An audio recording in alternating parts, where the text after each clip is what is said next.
আপনারা দেখছেন একুশে টেলিভিশন।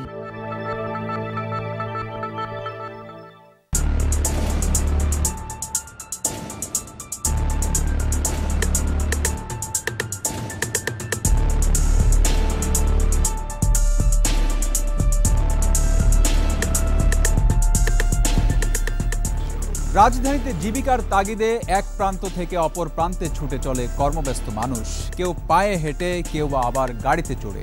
তবে মধ্যবিত্ত নাগরিকদের জন্য গন্তব্যে যেতে সাশ্রয়ী বাহন সিটি বাস। বিশ্বের প্রায় সকল দেশে গণপরিবহনের প্রধান মাধ্যম বাস সার্ভিস। কিন্তু রাজধানী ঢাকায় যারা বাসে যাতায়াত করেন প্রায় প্রতিদিন তিক্ত অভিজ্ঞতার মধ্যে যেতে হয়। এই মাধ্যম নিয়ে আছে নানা অভিযোগ। যাত্রী সেবার বালায় না থাকলেও সিটিং সার্ভিসের নামে আদায় করা হচ্ছে বেশি টাকা। দর্শক, প্রোটেক্টর উডেন ডোর 21-এর চোখে আপনাদের সবাইকে স্বাগতম। সাথে থাকছি আমি রক্তিম ত্রিপুরা। জানাবো আজকের অনুসন্ধানে মহানগরীর বাস সার্ভিসের অব্যবস্থাপনা, অনিয়ম এবং যাত্রী হয়রানি।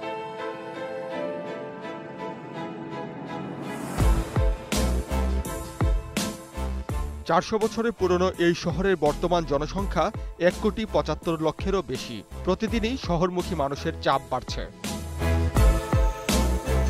ঢাকা মহানগরীতে বর্তমানে যে সমস্যাটি সবচেয়ে বেশি প্রকট তা হলো যানজট ও যাতায়াত সমস্যা। যানজটের এই শহরে অফিস, স্কুল, কলেজ বা নির্ধারিত গন্তব্যে সময়মতো পৌঁছাতে পারা যেন ঈদের চাঁদ পাওয়ার মতোই কাঙ্ক্ষিত।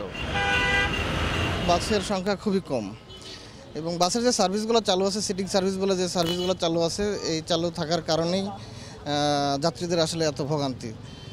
দেখা যাচ্ছে গাড়ি সব সিটিং করে চলে আসতেছে, কিন্তু গাড়ি যারা মাঝপথে যারা আছে, বিশেষ করে শাহবাগ, কারণ বাজার, ফার্মগেটে যারা অপেক্ষমান, তারা গাড়িতে উঠতেই পারে না বললেই চলে। কর্মক্লান্ত নাগরিকের বাড়ি ফেরার গল্পটা যেন আরও বেশি তেতো। একটি বাস থামলেই শুরু হয় হুড়োহুড়ি। দৌড়ঝাঁপ করে 2-1 উঠতে পারলেও বাকিরা ব্যর্থ হয়ে ফিরে আসেন বারবার। তীর্থের কাকের মতো ঘন্টার পর ঘন্টা অপেক্ষা করতে হয় কাঙ্ক্ষিত গন্তব্যে যেতে। 5টার পর থেকে ওয়েট করতেছি, প্রায় 40 মিনিট হয়ে আসলো। কোনো বাস তো দূরের কথা, কিছুই পেলাম না। এখন হাঁটতে হাঁটতে সামনে যাই, দেখি কিছু পাই নাকি। এমন দৃশ্য প্রতিদিনের। বিশেষ করে অফিস সময় শুরুর আগে ও পরে যাত্রীদের ভোগান্তির মাত্রা হয়ে ওঠে অসহনীয়। ম্যাক্সিমাম সময় দেন শত শত লোক দাঁড়ায় আছে, বাস তুলতেছে না ওদের ইচ্ছা মতো আর কি। এ পরিস্থিতিতে সবচেয়ে বিড়ম্বনার শিকার হন নারীরা। আটকানো, মানে দরজা আটকানো, এজন্য উঠতে পারতেছি না। অনেকক্ষণ থেকে দাঁড়াইছি তো ভাই, বাস পাই না, পুরুষরা উঠতে দেয় না, আমাদেরকে ধাক্কা দিয়ে ফেলে দেয়, এমনই করতে দেয় না। বাসে উঠলেও নারীদের সংরক্ষিত আসনে ঠাঁই হয় না বেশিরভাগ ক্ষেত্রে। এ নিয়ে প্রায়ই চলে বাক বিতণ্ডা।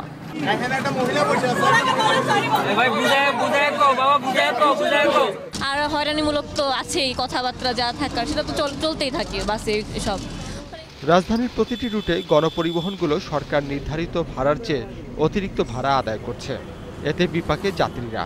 বিশেষ করে স্বল্প দূরত্বের যাত্রীদের গুনতে হচ্ছে নির্ধারিত ভাড়ার চেয়ে কয়েক গুণ বেশি ভাড়া। ফার্মগেট থেকে মিরপুরে নেয় 15 টাকা, কিন্তু আগারগা পার হওয়ার পরে তো আবার লোকাল করে ফেলে। অভিযোগ আছে পরিবহন মালিক ও শ্রমিকরা যাত্রীদের জিম্মি করে সরকার নির্ধারিত ভাড়ার চেয়ে বেশি ভাড়া আদায় করছেন। 35 টাকা করে ভাড়া চাইছে, ঠিক আছে? কোথায় এই সদরঘাট, তারপরে একটু পরে 35, তারপরে একটু পরে যে 4-5 জন আবার একটু করে উঠলো, তখন আবার 30 টাকা করে নিল। অথচ গেট লক করার কথা ছিল, কিন্তু গেট লক করে না। অতিরিক্ত ভাড়া আদায়ের প্রতিবাদ করতে গেলে আরও বিড়ম্বনায় পড়তে হয়। অনেক সময় শুরু হয় ঝগড়াঝাঁটি, মারামারি। নগর পরিকল্পনাবিদ ও পরিবহন বিশেষজ্ঞরা বলছেন, পর্যাপ্ত গণপরিবহন থাকলেও সুষ্ঠু পরিকল্পনার অভাব ও সিদ্ধান্তহীনতার কারণে এই পরিস্থিতি সৃষ্টি হয়েছে। কিছু কিছু লোক আছে অনৈতিক সুবিধা ভোগ করে, সেগুলোকে শাসনের মধ্যে, সেগুলো নিয়মের মধ্যে আনতে হবে এবং নিয়মের মধ্যে, শাসনের মধ্যে আনতে গেলে পরে সেখানে কঠিন থেকে কঠিনতর হইতে হবে। ঢাকা শহরের উন্নয়নের জন্য আমাদের মেয়রকে আধুনিক যুগের মতন করে ক্ষমতায়ন করতে হবে, ধাপে ধাপে ক্ষমতায়ন করতে হবে। মেয়র সিদ্ধান্ত নেবে কোন রাস্তায় কয়টা বাস চলবে। আমাদেরকে এটা টোটাল প্ল্যানিং করতে হবে। আমাদের বড় প্রবলেম হলো সমন্বিত প্রোগ্রাম আমরা করতে পারি না। সিটিং নাকি লোকাল, এই নিয়ে বিতর্ক চলছে দীর্ঘদিন ধরে। প্রায় প্রতিটি রুটে সিটিং সার্ভিস নামে বাস চলাচল করছে, তবে বেশিরভাগ ক্ষেত্রে দেখা যায় অতিরিক্ত যাত্রী নিয়ে চলছে এসব গাড়িগুলো। নির্ধারিত স্টপেজ থেকে যাত্রী ওঠানামা করার কথা থাকলেও বেশিরভাগ ক্ষেত্রে মানা হচ্ছে না তা। মহানগরের লোকাল বাস বা সিটিং সার্ভিসের নীতিমালা না থাকলেও রাজধানীর বিভিন্ন পথে লোকাল এবং গেটলক সিটিং সার্ভিস নামে দুই ধরনের বাস সেবা চালু আছে। লোকাল বাস বলতে যেসব বাস আসনের অতিরিক্ত যাত্রী বহন করে যত্রতত্র যাত্রী ওঠানামা করে এমন বাসকে বোঝায়। এর ভাড়াও তুলনামূলকভাবে কম। গেটলক সিটিং সার্ভিস নির্দিষ্ট আসন অনুযায়ী যাত্রী তোলে, নির্ধারিত কিছু স্টপেজ থেকে যাত্রী ওঠানামা করে, সরকার নির্ধারিত ভাড়া তুলনায় বেশি ভাড়া আদায় করে যাত্রী সেবার নামে। সেটিং মনে করে উঠছি, কিন্তু গাড়িটা লোকাল, জায়গায় জায়গায় মনে করেন ধাপে ধাপে দামে প্যাসেঞ্জার নিচ্ছে। বাংলাদেশ সড়ক পরিবহন কর্তৃপক্ষ BRTA হিসাবে ঢাকা মহানগরে প্রায় ৬,০০০ বাস চলাচল করে। BRTA নির্ধারিত সর্বনিম্ন ভাড়া বাসের জন্য ৬০ টাকা আর মিনি বাসের জন্য ৫ টাকা। অথচ গেটলক সিটিং সার্ভিসের বাসগুলোতে সর্বনিম্ন ভাড়া ১০ থেকে ৫০ টাকা পর্যন্ত নিতে দেখা যায়। প্রতিটি বাসে BRTA নির্ধারিত ভাড়ার তালিকা টাঙানোর নিয়ম থাকলেও তা মানা হয় না। আগের ভাড়াটা আমাদের দিতে হতো, সিটিং সার্ভিসও যে ভাড়াটা দিতাম এবং সিটিং সার্ভিস ছাড়া যে ভাড়াটা দিতাম সেম ভাড়া দিতাম। মোবিলের পরে তো না নিলে তারা একটু ঝামেলা করে, যে যাত্রীগুলো অফিস টাইম কই যাবে। রাজধানীতে আজিমপুর থেকে গাজীপুরের চৌরাস্তা পর্যন্ত VIP নামের একটি বাস সেবা চালু আছে। কাউন্টার থেকে টিকিট কেটে বাসে উঠতে হয় যাত্রীদের। সায়েন্স ল্যাব, কলাবাগান, মানিক মিয়া এভিনিউ, বনানী, খিলক্ষেত, উত্তরায় এই বাসের কাউন্টার আছে। আজিমপুর থেকে গাজীপুর চৌরাস্তা পর্যন্ত ভাড়া ৭০ টাকা। তবে আজিমপুর থেকে ফার্মগেট বা তার আগে নেমে যেতে চাইলে যাত্রীদের গুনতে হয় ৫০ টাকা। বড় বাড়ি গেলেও ৫০ টাকা ভাড়া, আর স্টেশন রোডে গেলেও ৫০ টাকা ভাড়া। আমাদের এটাতে টিকিট করা হয়েছে কোম্পানির পক্ষ থেকে দুইটা, একটা ৫০ টাকা আর একটা ৭০ টাকা। নামে VIP হলেও যাত্রী সেবার মান নিম্নমানের। এই রুটে যাত্রীদের অভিযোগ, পর্যাপ্ত বাস না থাকায় বাধ্য হয়ে উঠতে হয় এসব বাসে।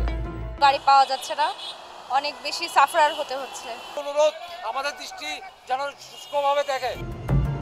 পর্যাপ্ত বাসের অভাব কেন, এই অনুসন্ধানে বেরিয়ে আসে এক ভয়ঙ্কর সিন্ডিকেটের নাম, যারা জিপির নামে মোটা অঙ্কের চাঁদা আদায় করছে। লাইনের সিস্টেম তো মানে যেমন সকালবেলা যায় ১৩৫০ টাকা জিপি, এটা দিতেই হইব। কোথায় যায়? অফিসে জমা দিই, কোথায় যায় এটা আর বলতে পারি না। জিপি কিভাবে নেয় বা কি আসবে সেটা শুধু কোম্পানি জানে, আমি বলতে পারবো না। দেখা যাচ্ছে নেতা লেভেলের লোকজন জড়িত না থাকলে তারা বইতে পারে না, দেশটা তো চলতেছে এইভাবেই। রাজধানীতে বাসের ব্যবসা করতে এসে অনেকেই পথে বসে গেছেন, আবার কেউ কেউ গাড়ির হেল্পার থেকে বনে গেছেন মালিকদের নেতা। দর্শক, প্রোটেক্টর উডেন ডোর ২১-এর চোখে ছোট্ট একটা বিরতি, ফিরে এসে জানাবো সেই আঙ্গুল ফুলে কলাগাছ হয়ে যাওয়ার গল্প।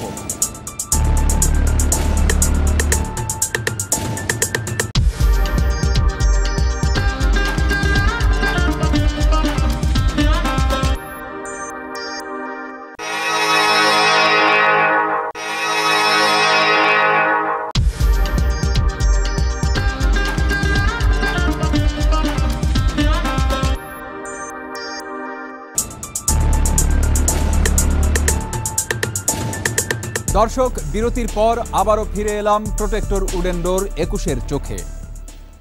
একসময় বাসের হেল্পার, এরপর ড্রাইভার, সেখান থেকে বাসের মালিক। একজন পরিশ্রমী মানুষ কঠোর পরিশ্রমের মাধ্যমে সফল হওয়ার এমন অসংখ্য দৃষ্টান্ত আছে। সৎ পথে শ্রম আর মেধার মাধ্যমে এগিয়ে যাওয়াই জীবনের লক্ষ্য, কিন্তু অসৎ উপায় ও ছল চাতুরির মাধ্যমে পরগাছা স্বর্ণলতার মতো বেড়ে উঠছে একটি অসাধু চক্র। তারা জিম্মি করছে সাধারণ যাত্রীদের। শুধু যাত্রীদের নয়, তাদের জালে বন্দী হয়ে অনেক পরিবহন মালিক ব্যবসা ছাড়তে বাধ্য হয়েছেন। VIP পরিবহনের বর্তমান গাড়ি সংখ্যা ২০০টি। এর মধ্যে ৮০টি গাড়ির একক মালিক আব্দুর রাজ্জাক। একসময় রাজ্জাক ছিলেন গাড়ির হেল্পার, এরপর ড্রাইভার, বর্তমানে VIP পরিবহনের ব্যবস্থাপনা পরিচালক। তার সম্পর্কে ক্যামেরার সামনে কথা বলতেও ভয় পায় অন্যান্য সব মালিক ও শ্রমিকরা। এটা উনি যে রোড চালায় উনি বলতে পারবো, এটা আমরা এই ব্যাপারে বলা। প্রত্যেক মাসে ভাই ঘুরায় ভাই, ভিডিও করেন না ভাই। না না না না না না না ভাই। শ্রমিক থেকে মালিক নেতা বনে যাওয়া রাজ্জাকে দৌড়াতে অনেক মালিক পরিবহন ব্যবসা গুটিয়ে নিতে বাধ্য হচ্ছেন। গাড়ির ব্যবসা ছেড়ে দিয়েছে অলরেডি, অন্য ব্যবসা করে। আমি গাড়ি ব্যবসা ছেড়ে দেব, আমি গাড়ি ব্যবসা করব না। গাড়ি ব্যবসা বর্তমান বাজারে ভালো না। VIP ব্যানার মালিক রাজ্জাক আমার রোড পারমিট বাবদ ১ লক্ষ টাকা নিছে, নিয়ে এই এখন সে আমার গাড়ি চালাইতে দেয় না, অন্য রোডে ভায়োলেট অন্য রোডে গাড়ি চালায় এখন প্রতিদিন চাঁদা কালেকশন করতেছে অতিমাত্রা, কিন্তু আমাদের নির্যাতন করতেছে। সেই অনুপাতে আমরা গাড়ির কোম্পানির গাড়ি কিস্তির গাড়ি টাকা পরিশোধ করতে পারতেছি না। অভিযোগ সম্পর্কে বক্তব্য জানতে চাইলে এড়িয়ে যান ভিআইপি পরিবহনের ব্যবস্থাপনা পরিচালক আব্দুর রাজ্জাক। একসময় বিএনপি রাজনীতি করলেও এখন ভোল পাল্টে নিজেকে সরকারের ঊর্ধ্বতন মহলের খুব কাছের মানুষ বলে দাবি করে। রাজ্জাক হেল্পার ছিল, তারপরে গাড়ির ড্রাইভারি করছে। আমাদের রোডে যত গাড়ি চলতো সব গাড়ি থেকেও তারপরে আর কি চাঁদা নিত আর কি। আবার আমাদের রোডের থেকেও অনেক চাঁদা উঠায় ভাই ও ইকোনো পরিবহন এমডি শিপ কিনে নিতে। বিএনপির এখন হলো যে মূল দলের সেক্রেটারি ক্যান্ডিডেট এই দক্ষিণখানের সামনে যে কাউন্সিল মাউন্সিল যা হবে এটাই টার্গেট। আর ও যে সারা খাতুনের নাতি হিসেবে সবাই পরিচয় দেয়। রাজধানীর বাসগুলোর মধ্যে যাত্রীদের কাছে সবচেয়ে বেশি ভাড়া আদায় করে ভিআইপি পরিবহন। এদিকে বাস মালিকরা জানান জিপির নামে প্রতিদিন 1350 টাকা দিতে হয় গাড়ি প্রতি।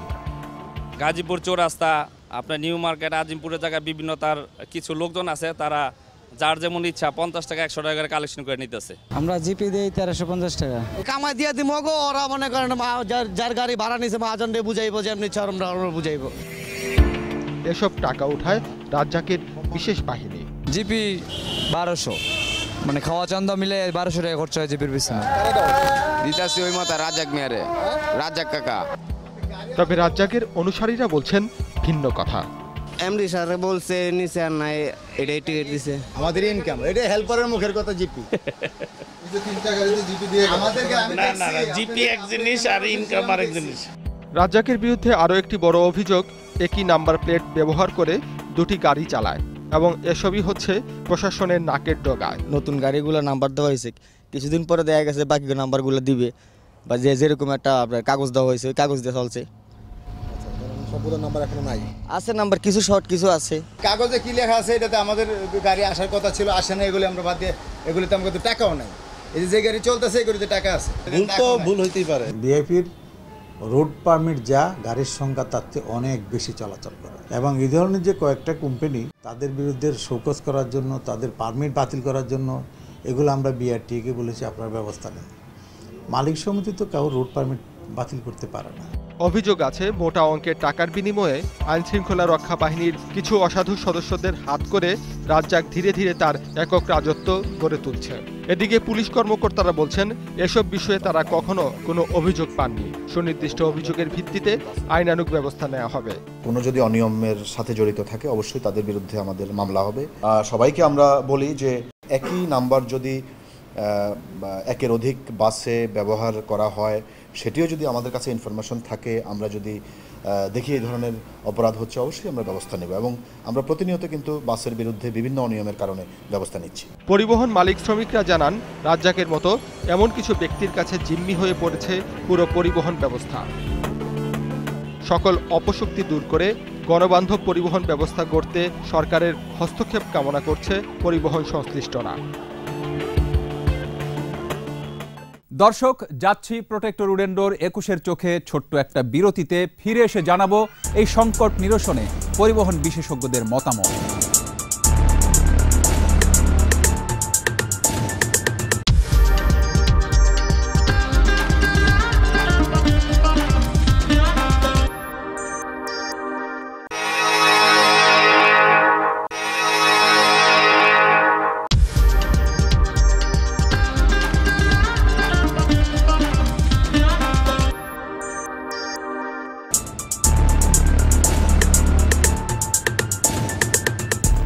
দর্শক, প্রোটেক্টর উডেন্ডোর 21-এর চোখে আপনাদের স্বাগতম।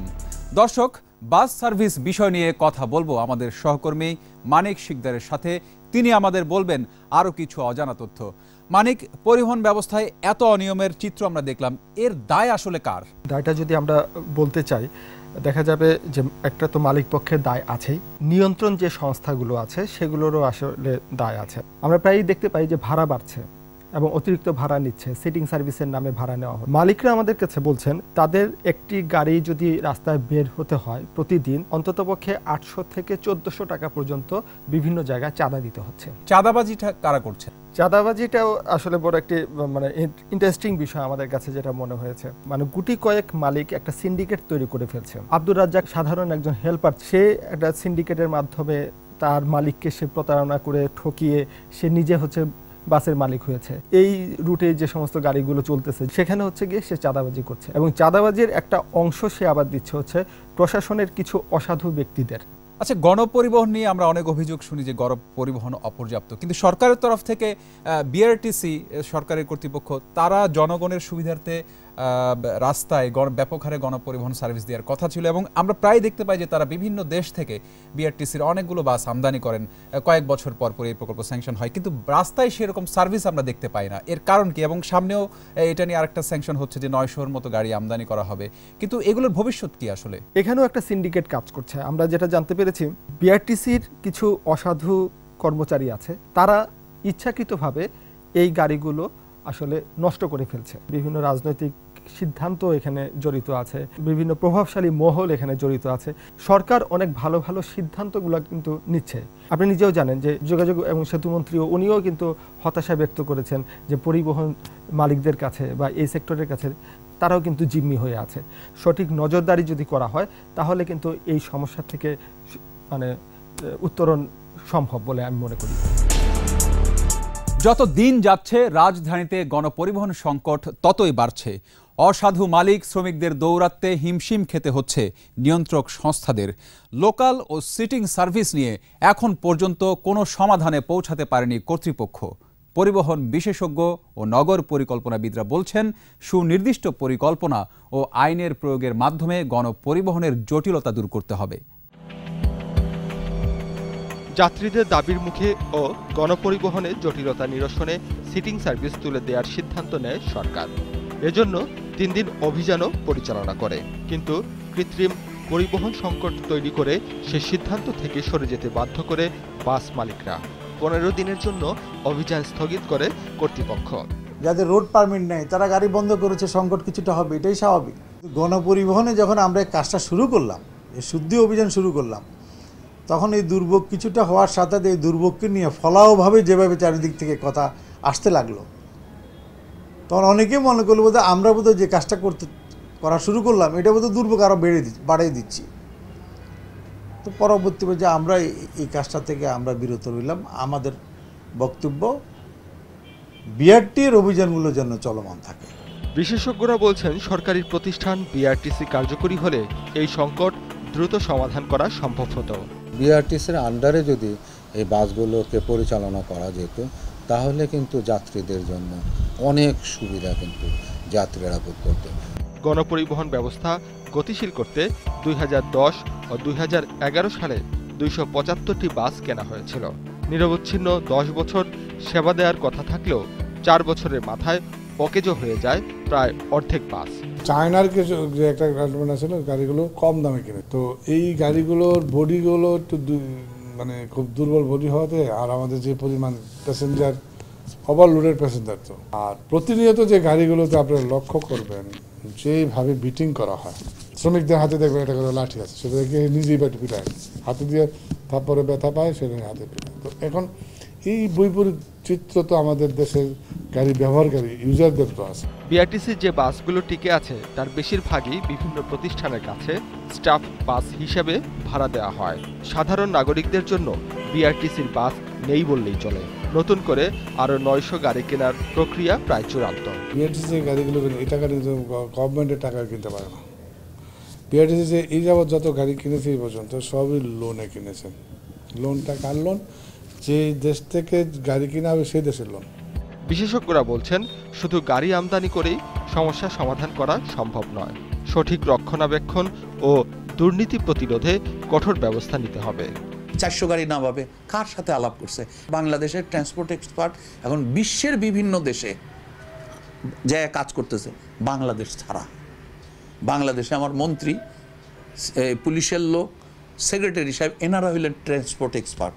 পেশাজীবীকে যদি ইনভলভ না করো, প্রকৃত পেশাজীবীদেরকে, এই দুরবস্থা থেকে তো বের হওয়ার কোনো উপায় নেই। পলিটিশিয়ানকে এই পেশাজীবীদের উপরে আস্থা রাখতে হবে, অথবা পেশাজীবীদের ভাষা তাকে বুঝতে হবে। মহানগরে গণপরিবহন ব্যবস্থা ঢেলে সাজাতে সুদূর প্রসারী সিদ্ধান্ত গ্রহণ করে একযোগে কাজ করার আহ্বান বিশেষজ্ঞদের। দর্শক, আপনার কাছে থাকা অনুসন্ধানমূলক তথ্য আমাদেরকে জানান, তুলে আনব তথ্যের একেবারে ভেতরের খবর। লিখতে পারেন এই ঠিকানায়। প্রযোজক 21-এর চোখ, 21 টেলিভিশন, জাহাঙ্গীর টাওয়ার 10, কারওয়ান বাজার, ঢাকা 1215। ইমেল করতে পারেন 21-এর চোখ @21e-tv.com এই ঠিকানায়। কথা বলতে পারেন 019721212221 এই নম্বরে। সাধারণ চোখে যা দেখা যায় না তা দেখানোই 21-এর চোখের কাজ। চোখ রাখুন 21-এর চোখে।